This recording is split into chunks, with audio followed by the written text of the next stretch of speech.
Bất đồng Mỹ-Israel không chỉ đơn thuần là sự khác biệt về mục tiêu chiến tranh, mà nó phản ánh hai học thuyết an ninh đối nghịch sâu sắc. Trong khi Mỹ theo đuổi logic quản trị rủi ro, tìm cách kiểm soát Iran trong một trật tự khu vực có thể chấp nhận được, thì Israel lại hành động theo logic loại bỏ mối đe dọa tồn vong. Họ tuyệt đối không chấp nhận một Iran còn duy trì được năng lực chiến lược. Chính sự đứt gãy trong tư duy này đã biến chiến dịch hiện tại thành một cuộc chiến không có định nghĩa chiến thắng chung, và đó là một dấu hiệu nguy hiểm báo trước một thất bại chiến lược tiềm tàng. Kính chào quý vị đến với những tin tức thời sự vừa được cập nhật trên kênh YouTube của báo Tiền Phong. Sau đây là phần tin chi tiết, mời quý vị cùng theo dõi. Bối cảnh chiến lược. Sự đứt gãy trong liên minh Mỹ-Israel trước bài toán Iran hiện đang bộc lộ qua 3 lăng kính chiến lược đối nghịch. Thứ nhất, đối với Mỹ, họ đang trượt từ ngoại giao cưỡng bức sang tình trạng mất kiểm soát mục tiêu. Washington ban đầu theo mô hình gây sức ép quân sự nhằm buộc Iran quay lại bàn đàm phán và duy trì khả năng thoát chiến. Tuy nhiên, sự thay đổi liên tục trong tuyên bố của Tổng thống Trump cho thấy sự thiếu vắng một chiến lược tổng thể rõ ràng, khi chính sách bị chi phối bởi các cơ hội chính trị ngắn hạn như giải Nobel, bầu cử hay giá dầu, dẫn đến hệ quả là Mỹ đang trượt vào một cuộc chiến tranh cưỡng bức mà không có sự chuẩn bị cho giai đoạn hậu chiến. Trên thực tế, Tổng thống Mỹ Donald Trump cũng xác nhận những khác biệt này. Phát biểu cho các phóng viên, ông Trump nói, mục tiêu chấm dứt xung đột của Mỹ có thể hơi khác so với mục tiêu của Thủ tướng Israel Benjamin Netanyahu. Người đứng đầu nước Mỹ từ chối cho biết chiến dịch tấn công Iran sẽ kéo dài bao lâu. Các nhà phân tích nhận xét, một trong những điểm khác biệt rõ ràng nhất nằm ở cách Washington định nghĩa và định nghĩa lại các mục tiêu của mình. Ban đầu, chính sách của Mỹ dường như tập trung vào việc kiềm chế tham vọng hạt nhân của Iran sau nhiều năm hoài nghi về thỏa thuận hạt nhân quốc tế, kế hoạch hành động toàn diện chung JCPOA năm 2015.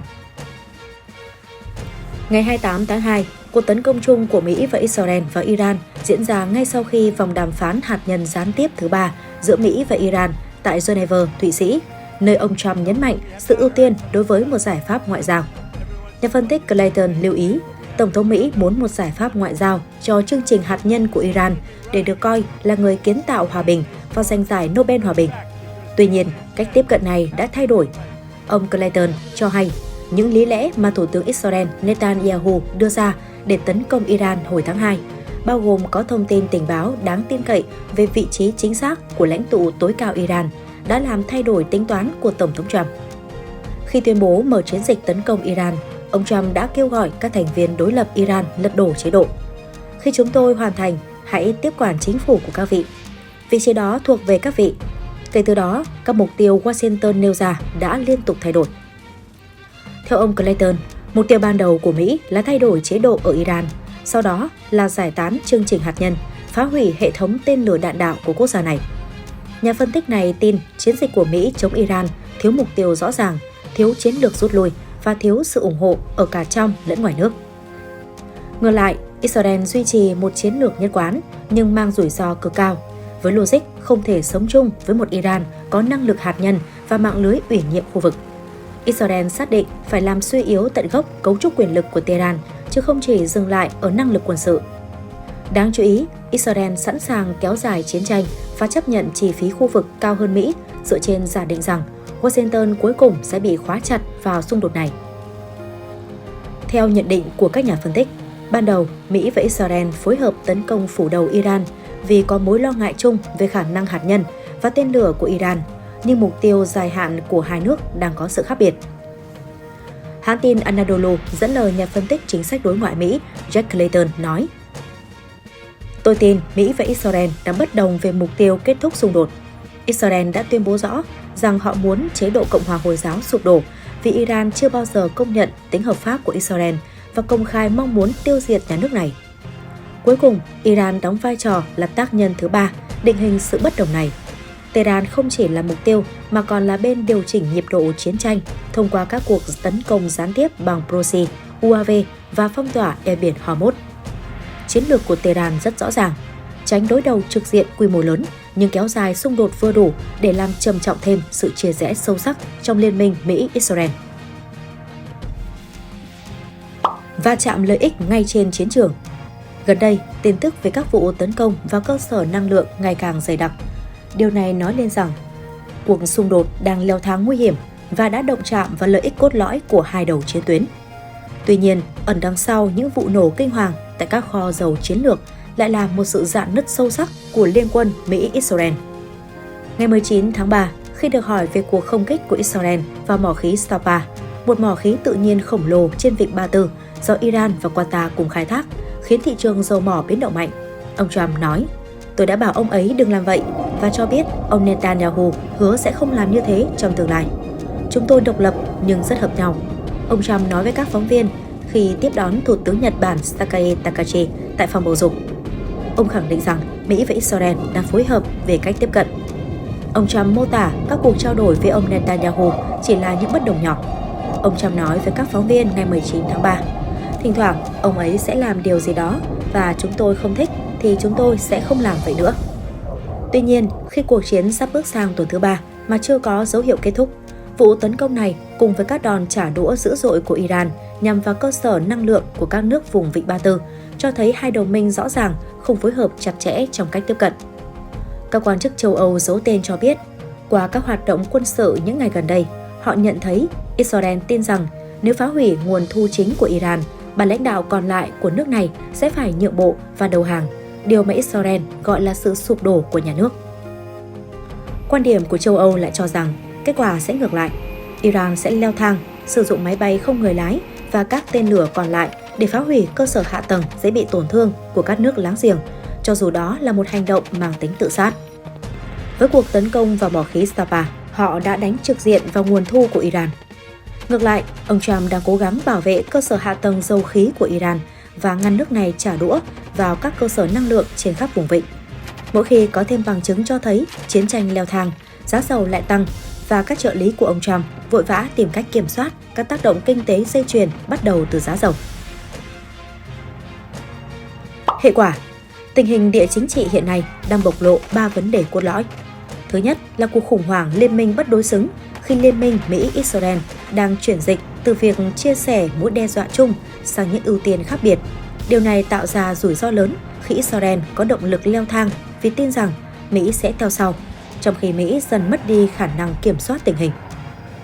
Thứ hai, eo biển Hormuz đã trở thành một điểm nghẽn chiến lược toàn cầu. Nó là đòn bẩy chiến lược của Iran nhưng lại là điểm yếu chiến lược của Mỹ. Chỉ cần một sự gián đoạn hạn chế tại đây cũng đủ để làm tăng giá dầu, gây áp lực lên chính trị nội bộ Mỹ và ép Washington phải giảm leo thang. Cuối cùng, một sự tái cấu trúc trật tự Trung Đông đang diễn ra khi các nước vùng vịnh bắt đầu tái tính toán. Họ không còn tin Mỹ là người đảm bảo an ninh tuyệt đối và đang có xu hướng tìm cách cân bằng giữa Mỹ, Iran và Trung Quốc. Động lực nội bộ, yếu tố quyết định. Động lực nội bộ đang trở thành yếu tố quyết định dẫn đến sự phân hóa trong liên minh Mỹ-Israel. Tại Mỹ, chính quyền đang phải đối mặt với áp lực nặng nề từ cuộc bầu cử giữa nhiệm kỳ. Trong đó, lạm phát năng lượng đã trở thành yếu tố then chốt chi phối tâm lý cử tri. Cụ thể, theo nhà phân tích chính sách đối ngoại Mỹ Jack Clayton ở Mỹ, áp lực tại Quốc hội ngày càng tăng khi thương vong tăng và các mối lo ngại về kinh tế chi phối các cuộc tranh luận chính trị trước thềm cuộc bầu cử giữa nhiệm kỳ sắp tới. Sẽ có một số đảng viên Cộng hòa lo lắng về ghế của họ trong cuộc bầu cử vào tháng 11 khi chiến dịch tấn công Iran không được công chúng ủng hộ và người dân Mỹ đang thất vọng vì cuộc khủng hoảng giá cả phải chăng. Do đó, mục tiêu ưu tiên của Washington kết thúc xung đột thật nhanh để tránh rơi vào một cuộc xả lầy tốn kém. Ngược lại, tại Israel, bối cảnh bầu cử sắp tới lại gắn liền với một nền chính trị an ninh mang tính sinh tồn. Điều này thúc đẩy mục tiêu ưu tiên của họ là kéo dài xung đột nhằm củng cố vị thế lãnh đạo và bảo đảm an toàn tuyệt đối cho quốc gia. Theo ông Aaron Pressman, nhà phân tích chính trị người Israel tại Anh, những khác biệt cùng tồn tại khi đề cập tới vấn đề cuộc xung đột nên kéo dài bao lâu. Người Israel muốn kéo dài cuộc xung đột càng lâu càng tốt, có thể là vài tuần để làm suy yếu Iran. Song để theo đuổi một cuộc chiến dài hơi, Israel cần Mỹ đồng hành. Nếu không có Mỹ, mục tiêu làm suy yếu Iran của Israel rất khó thành hiện thực. 3 kịch bản chiến lược. Tình hình hiện tại đang mở ra 3 kịch bản chiến lược có thể định hình tương lai khu vực. Kịch bản 1 là Mỹ ép đạt được một thỏa thuận hạn chế. Theo đó, Iran thực hiện giảm leo thang và không có sự thay đổi chế độ nào diễn ra. Phía Israel dù không hài lòng nhưng sẽ chấp nhận trạng thái này một cách tạm thời. Kịch bản 2 là việc rơi vào bẫy leo thang. Đây là kịch bản nguy hiểm nhất khi Israel tiếp tục leo thang, Iran đáp trả mạnh hơn và Mỹ bị kéo sâu vào một cuộc chiến tranh diện rộng. Cuối cùng, kịch bản 3 là một sự thay đổi chiến lược dẫn đến tình thế không có thỏa thuận, cũng không có chiến thắng rõ ràng. Xung đột sẽ kéo dài ở mức độ thấp, từ đó làm xói mòn nghiêm trọng uy tín của Mỹ cũng như sự ổn định của toàn khu vực. Rủi ro lớn nhất trong bối cảnh hiện nay không phải là một cuộc chiến tranh toàn diện, mà là một cuộc chiến không mục tiêu, không kết thúc. Trong kịch bản này, Mỹ không đạt được sự kiểm soát đối với Iran, trong khi Israel cũng không đạt được mục tiêu thay đổi chế độ tại Tehran. Kết quả là Iran vẫn tồn tại và thích nghi được với áp lực, dẫn đến hậu quả tất yếu là một Trung Đông trở nên bất ổn hơn và một liên minh Mỹ-Israel bị yếu đi đáng kể về mặt chiến lược. Sự phân hóa sâu sắc trong liên minh Mỹ-Israel trước vấn đề Iran là hệ quả tất yếu của việc theo đuổi những mục tiêu an ninh khác biệt ngay trên cùng một chiến trường. Trong khi Washington bị kìm kẹp bởi áp lực kinh tế nội tại và nỗi lo về giá dầu tại eo biển Hormuz, thì theo Aviv là sẵn sàng đặt cược tất cả vào một cuộc chiến tiêu hao nhằm xóa sổ cấu trúc quyền lực của Tehran. Sự lệch pha này không chỉ làm suy yếu sức mạnh răn đe của liên minh, mà còn vô tình rơi vào cái bẫy kéo dài xung đột mà Iran đã giăng sẵn. Nếu không thể tìm thấy một định nghĩa chung về chiến thắng, Mỹ và Israel có nguy cơ sa lầy vào một cuộc chiến không hồi kết, để lại sau lưng một Trung Đông bất ổn và một vị thế siêu cường bị bào mòn bởi chính những tham vọng không đồng nhất của mình.